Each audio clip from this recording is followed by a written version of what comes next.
welcome to X Vlog episode number 2. I am your host, MrBooMStickXL. And first, I want to say thank you for taking the time to check out today's new entry into Double Barrel Gaming's repertoire of live shows and now, of course, recorded content. If you are new to the channel, I would really appreciate if you would consider subscribing. And if you are enjoying the video, or you will eventually enjoy the video once you watch it, you consider hitting the like button. These metrics are super, super important for a small channel like mine.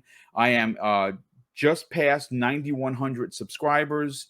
And of course, the goal, one of the big goals, is to hit that big magical 10K. And I can get there with your help. But I want to get into today's video. Now, before we actually talk about the subject, leading up to today's second episode that I'm going to do, of course, weekly, I had a whole different plan. And it was to talk about what was supposed to be a celebratory march down the road, so to speak, for Xbox, its gamers, and of course the industry. And why are we celebrating? Why should we be excited about Xbox? Well, on Monday, Microsoft had their 30-minute show celebrating the 20th anniversary of the platform. That's incredibly important for a lot of reasons, because, having a platform is never guaranteed you're going to have success. And Microsoft has innovated, and they've dug themselves out of some ditches that they put themselves in, sure. But we were celebrating the 20th anniversary of the platform. We were celebrating the 20th anniversary of Master Chief and Halo Combat Evolved. On top of that incredible news, folks, we got the release of the Xbox Series X Special Edition custom console for Halo Infinite.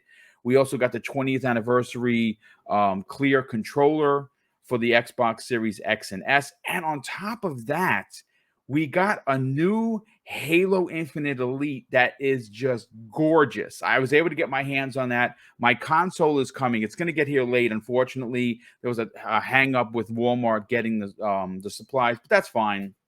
I still have a Series X, so I'm enjoying gaming.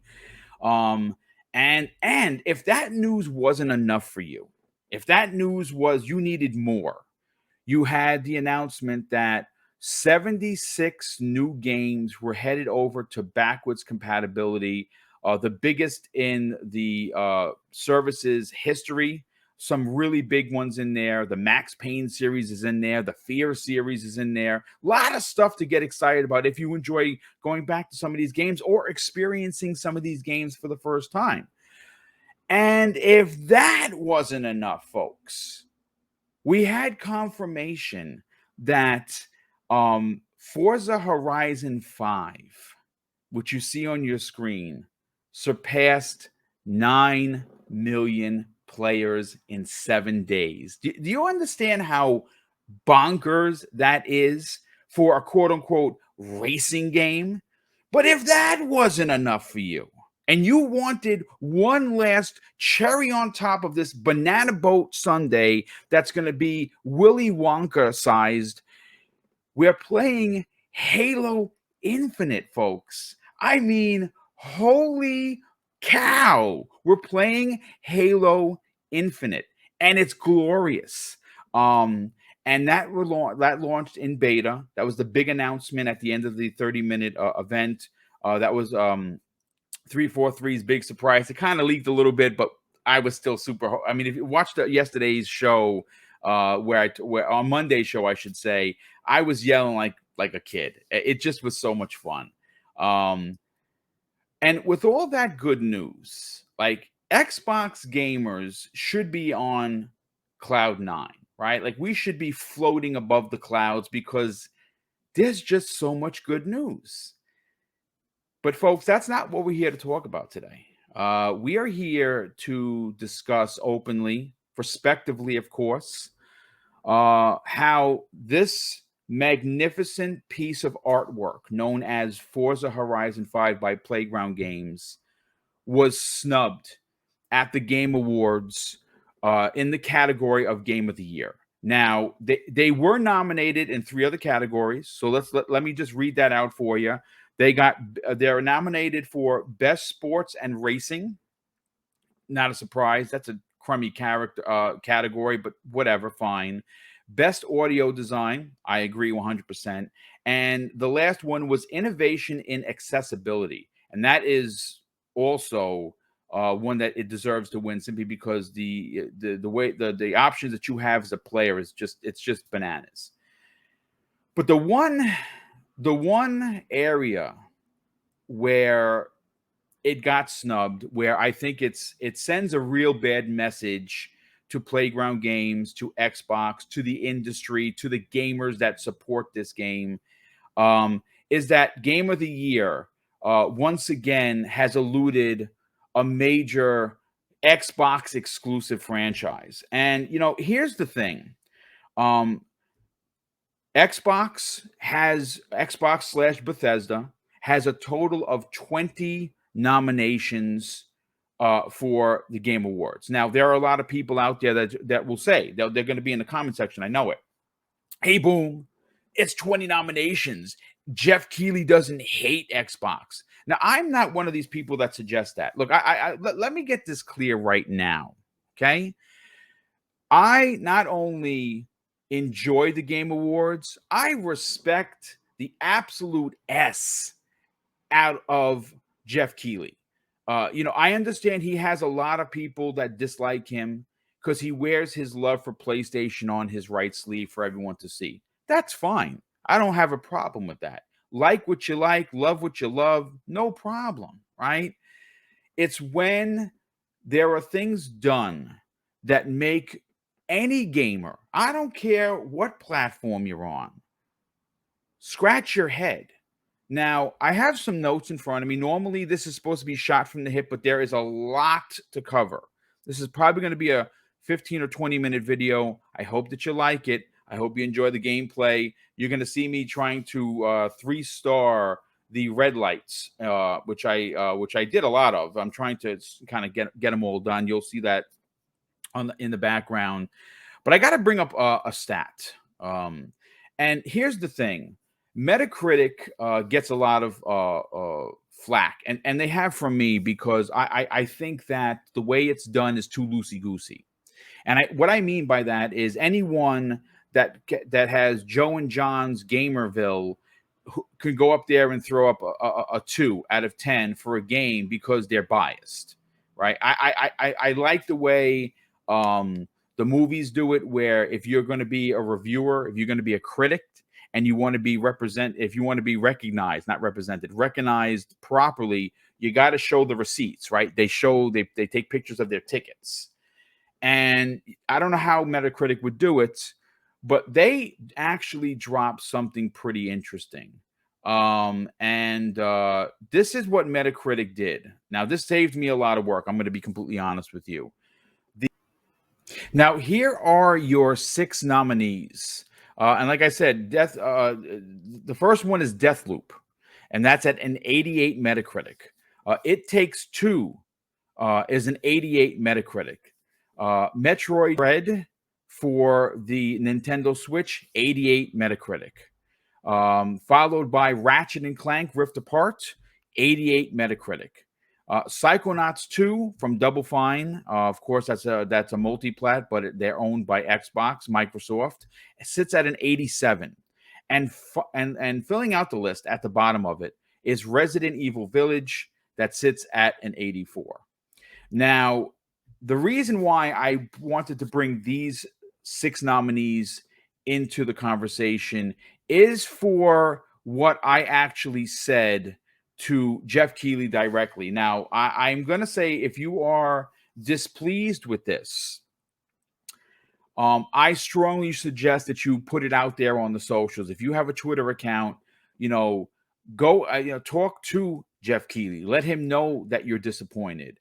I do want to say from the beginning, please don't curse, don't make death threats, don't do things like that, because what that does is make gamers as a whole look like just knuckleheads, right? And we're not, right? We have opinions that matter, and I think the only way you're going to see change is if you do it in a proper manner. So I'm going to read you my tweet to Geoff Keighley directly, and of course, directly to the Game Awards. And I simply said, 9+ million players, highest reviewed game of 2021, a genre-defining presentation that many are calling a masterclass creation. And I'll add to that conversation. It's so good that it started its own new subset genre. People are calling it a car PG, right? That is genre defining. It changes the scope of how we will look at driving games, not racing games, because you're not just racing around in this game. You're driving because it's the player's choice. And I finished that tweet out by saying, at Geoff Keighley, and of course I tagged in Forza Horizon 5, not getting nominated for Game of the Year 2021 has me wondering how many more accolades does this game need? And, I continued because I sat on this for a while. I sat on it because I wanted to make sure that this was going to be done right. And I wanted to make sure that what I was saying was going to be represented in a proper manner. Because listen, the one thing about this channel that if you've just found it, you're going to realize, I always bring facts to every conversation. Every live stream has notes. I don't half cock it at all, right? There's a lot of work that goes in behind the scenes, and I honestly enjoy doing that. But here is one of my quotes after that. And I simply say this to Geoff. The issue, Geoff Keighley, is as much as you've done for the industry, and I greatly appreciate the work. The tweet that he sent out after the hubbub, if you will, I thought was not only extremely out of touch, but on the level of trolling, which is what gets Geoff in trouble. I said, I followed that tweet with, you've seen social media and you clearly know Forza Horizon 5 not being in the Game of the Year category is ethically wrong. And the reason why I wrote that was because of what Geoff Keighley did. Now, again, this is what gets Geoff in trouble because, he's obviously hip to social media. He has to be, right? He is the producer of the Game Awards. And he puts out a tweet that simply says, thoughts on the Game Award nominees, ? Biggest surprise, biggest snub. And he follows that out with, remember, we will have the Player's Voice category launching in a few weeks where you pick the winner. 100% of the picks come from us, the gamers, the consumers, from over 20 games. Now, I know that on the surface of it, it may not seem so bad to you, but then when you sit back on it and you let it simmer a bit, it's a little bit trolly. Obviously, he knows what the biggest snub is. And I think making this category of the player's voice is garbage. It's a garbage category. It means nothing. So continuing with people that I respect, people that I look up to, that I used to listen to as a fan before I was an actual content creator. I want to bring some people into this conversation. One of which is Benji Sales. Now, Benji Sales, if you don't know who he is, you should follow him on Twitter. It's at Benji Sales. He writes quite a few things, which I thought was pretty interesting. And he is well respected within our medium. He says this: Returnal deserved a nomination too, but I'm less frustrated about that.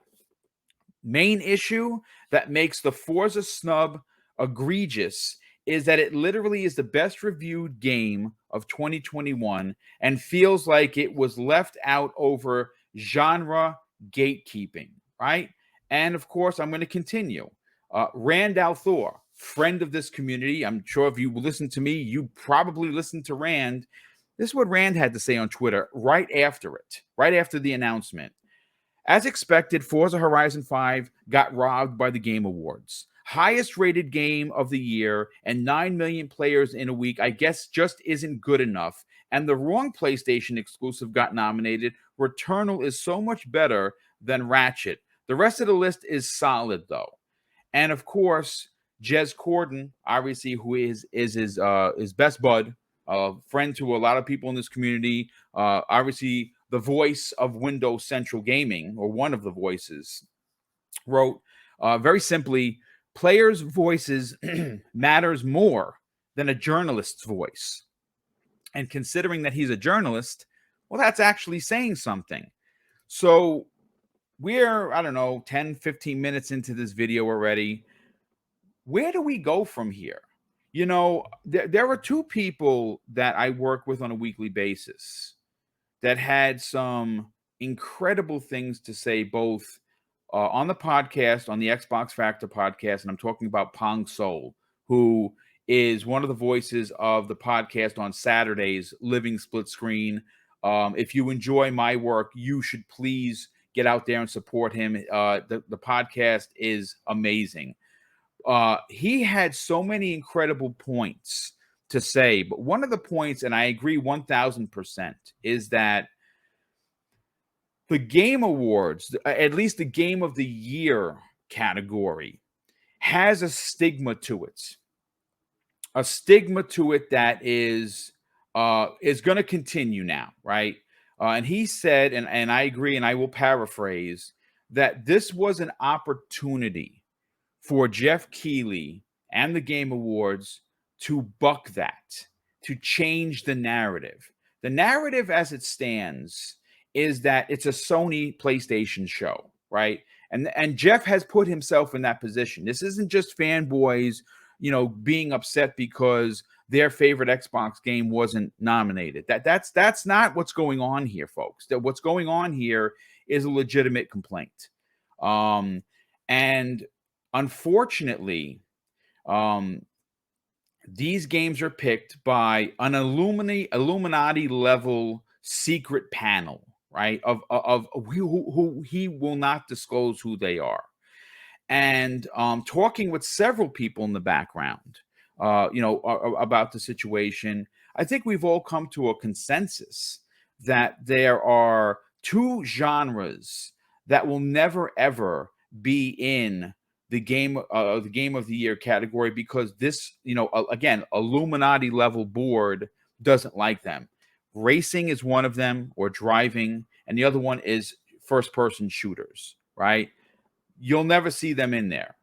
And the driving one, though, is a bit of a conundrum. When you have a game as important to not just racing games, not just driving games, not just open world games, just games as a whole, the check marks that Forza Horizon 5 just keep going down the list is unbelievable. It literally checks off so many boxes that just on that merit alone, not being one of the games this year of the 6, I agree with Benji, is absolutely egregious on every level possible.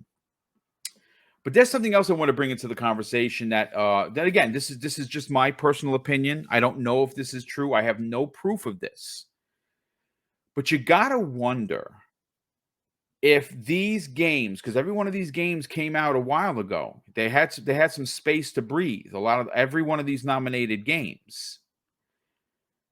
Was this list of nominees already done before the Game Awards, right? Before Forza Horizon 5 came out? Could these 6 games have already been plastered on that list and be like, well, sorry, anything after this list, too bad? Because that's how I honestly feel about this. Because I think that when you say that the highest rated game, and see, that's the thing I really kind of want to touch on for a second.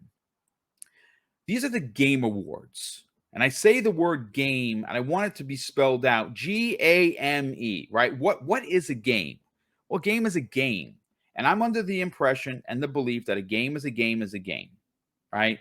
Does it matter if it's made by 1,000 people or 2 people like Death's Door? The answer is no. The answer is absolutely not, because it's a game.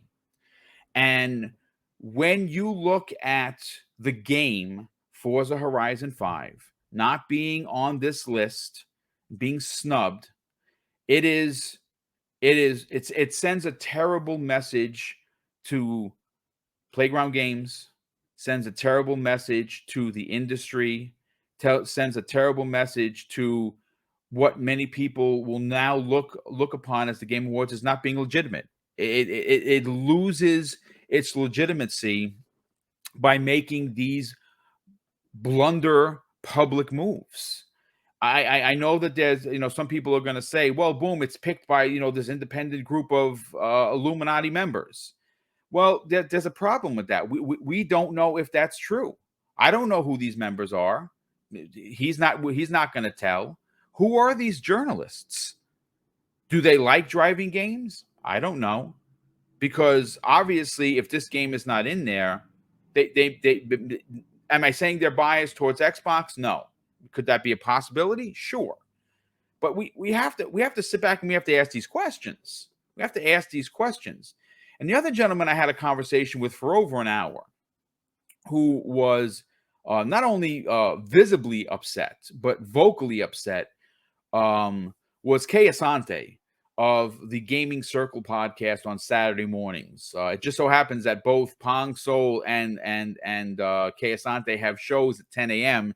Eastern Standard Time, and they're both shows that you should subscribe to because they're both incredible community members, but more importantly, human beings at the end of the day. But Kay Asante and I sat and we agreed, not because we wanted to agree with each other. We agreed because there really isn't a fight here.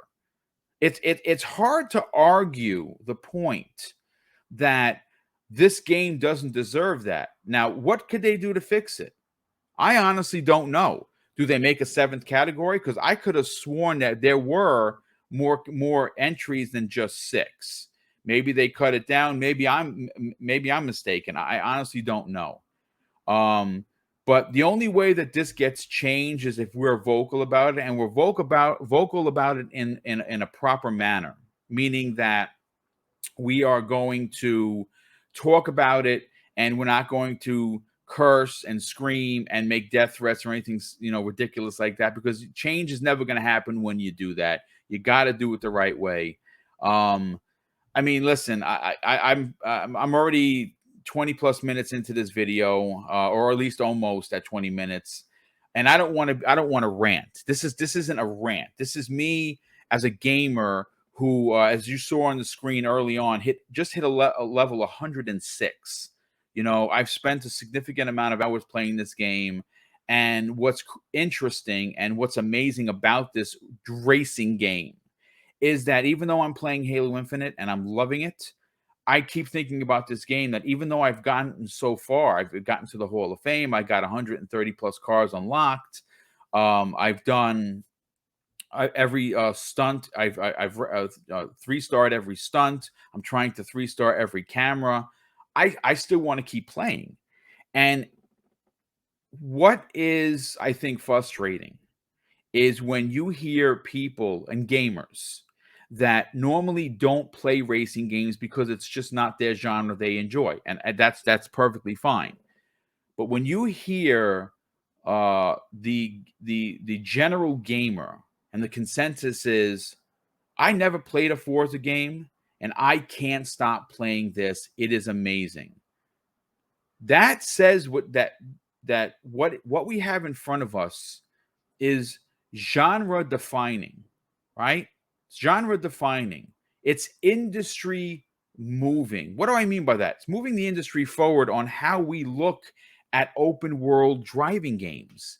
Like I said in the middle of the show of this, I was going to say show of this video, people are now referring Forza Horizon 5 to a car PG. A car PG. It has created its own subclass genre. So I sit here today in front of this camera trying to rack my brain on how a game that breaks records everywhere doesn't get nominated for Game of the Year.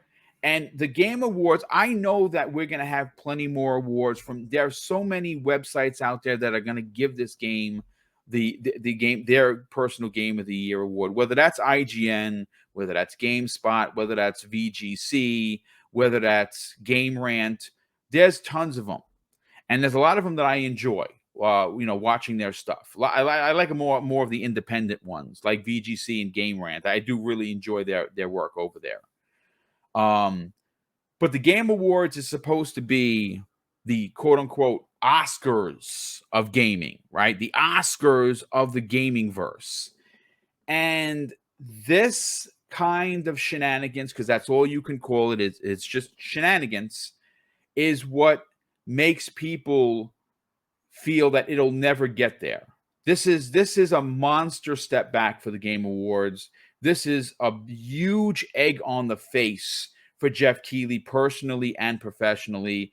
And I will say it again, it sends a really bad message to the development community that when you work as hard as Playground Games did on this title, and you are shortchanged because of a reason that we will never know. Like, we don't know where this is, where on the list of 6 this fell. Was it number 7? Was it number 10? Was it 20 on the list? I don't know, because Geoff's not saying, and maybe he should say. Maybe he should look at this and be like, you know something? Yeah, there was an egregious mistake made here, and we're going to fix that. And again, I'm not saying that Forza Horizon 5 needs to win. The nomination alone is incredible for a lot of reasons, because the Game Awards is looked upon as being the mecca, if you will, of gaming awards and celebration.